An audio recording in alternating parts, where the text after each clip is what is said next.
शृणुयाम देवाः भद्रं पश्येमाक्षभिर्यजत्राः स्तरे रंगे सिद्धू कानू अमर रहे, सिद्धू कानू अमर रहे,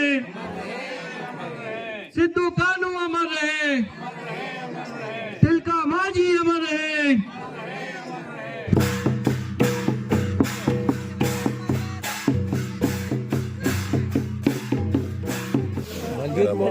हल्ला नहीं कीजिए। सब्जेक्ट जो हमें मिला वो वृद्धाश्रम का था। वीडियो ऑन कीजिए, वीडियो। और आने वाले समय में जिस तरह से हमारा समाज विकसित हो रहा है, पश्चिमी सभ्यता का प्रादुर्भाव हो रहा है और संतान अपने पिता के प्रति, बुजुर्गों के प्रति जिस तरह से कर्तव्य परायणता से दूर हो रहा है, वैसी स्थिति में ये तो बुजुर्गों के लिए एक औषधालय है और समय की मांग है। चूँकि जब तक पतन अपने उत्कर्ष को प्राप्त नहीं करता तब तक उत्थान होता नहीं है। इसलिए पश्चिमी सभ्यता अभी दम तोड़ने वाली है नहीं। ऐसी स्थिति में समाज की इतने बौद्धिक वर्ग मिल कर के डॉक्टर परवेज के साथ जिस तरह का फैसला किया है उसके लिए कोई भी शब्द कम पड़ेगा। अति सराहनीय।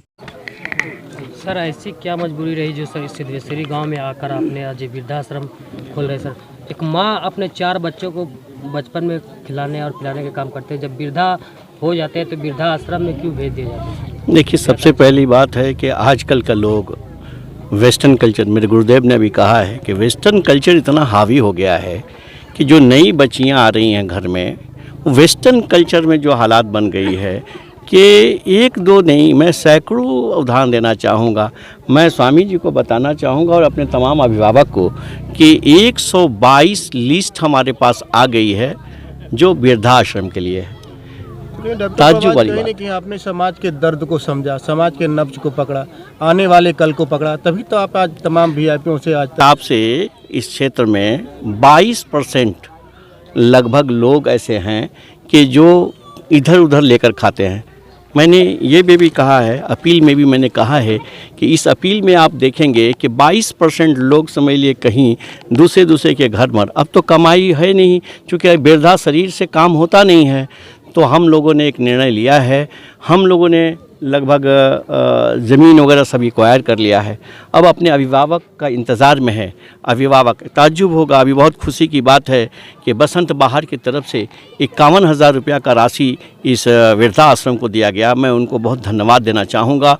और यहाँ हैं हमारे अभिभावक बहुत हैं, डीशू भाई हैं, हमारे विधायक जी हैं, बहुत से लोग ऐसे हैं कि जो समझ लीजिए अगर चाहें तो इसके ये पर हो सकता है। और आप बाकायदा इस ये के मेंबर रहें, आप इसको कैसे चलाएं, गाहे बगाहे आएँ और आकर उन गरीबों के लिए करें। और मैं अपील करना चाहूँगा कि आपके चैनल के माध्यम से, चूँकि ये लगातार काम चालू रहेगी, काम रुकेगी नहीं, क्योंकि 1 महीने में हम लोग काम चालू कर दी, मैंने इधर काम चालू हो जाएगी, कल से ही काम चालू हो जाएगी। ग्रामीण लोग आपको गांधी के रूप में जानने लगे, क्या कहना चाहेंगे? देखिए, सबसे पहली बात यह है कि कभी ज़माने में आतंक की बोलबाल थी।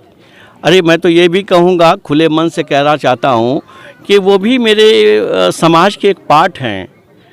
जो मेरे नक्सल भाई हैं वो भी हमारे ही भाई में से हैं, हमारे ही समाज से हैं। वो क्या है कि थोड़ी सी हट गए हैं। मैं पूरी प्रयास कर रहा हूँ, हमारी पूरी टीम प्रयास कर रही है कि आप लोग मुख्य धारा में, आज उन्हीं की देन है।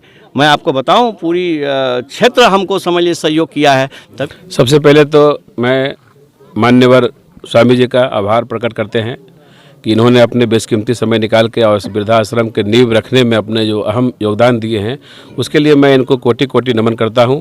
और सबसे सराहनीय जो आज का इस कार्यक्रम का वृद्धाश्रम के लिए जो सबसे सराहनीय और सबसे योगदान, सबसे योग जो बातें हैं, वो डॉक्टर परवेज साहब के जहन में न जाने खुदा ने कौन सा ऐसा इनको किस घड़ी में, किस समय इनके जहन में वो बातें डाल दी, जो आज मूल रूप से वृद्धाश्रम के रूप में आज का नींव डाला गया, आज का शिलान्यास किया गया। मैं फिर से तहे दिल से भाई परवेज, डॉक्टर परवेज साहब का शुक्रिया अदा करना चाहता हूँ।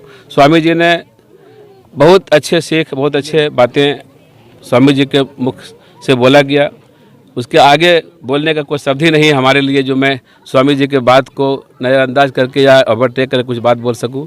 इसके लिए मैं फिर से स्वामी जी का धन्यवाद देता हूं। और सिद्धेश्वरी ऐसे दूर सुदूर गांव में इस तरह का वृद्धाश्रम का होना अपने आप में सूरज को दिया दिखाने के कहीं न कहीं बराबर है।